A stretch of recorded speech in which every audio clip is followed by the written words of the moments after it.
Ndugu viongozi, lengo la kufika na kushiriki nanyi katika kikao hiki ni mambo mawili makuu.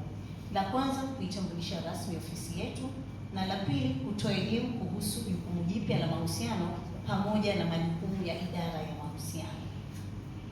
Tunaamini kwamba baada ya kikao hiki tutakuwa tunawajengea uelewa wa pamoja kuhusu jukumu jipya la mahusiano.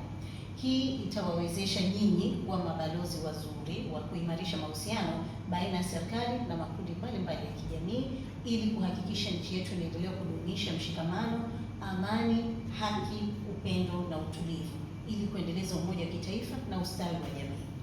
Ndugu viongozi, mwisho kabisa napenda kuwasilisha ombi langu kwenu viongozi kuipa ushirikiano ofisi ya Waziri Mkuu, kazi ya ajira na mahusiano katika kutekeleza jukumu hili jipya ambalo si dogo la kuimarisha mahusiano baina ya serikali na makundi mbalimbali ya kijamii. Sote tunatambua umuhimu wa uhusiano na ushirikiano.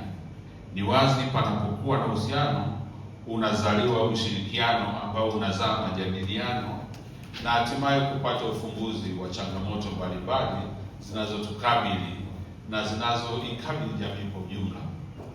Mheshimiwa Naibu Katibu Mkuu, viongozi hawa wa vyama vya siasa ni watu muhimu sana katika jamii yetu kutokana na nafasi yao katika jamii.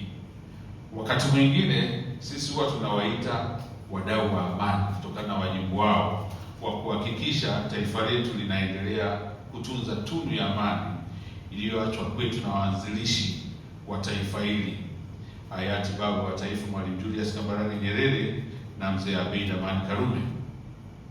Viongozi hawa walio mbele yako wana wafuasi wengi nyuma yao ambao wanawasikiliza.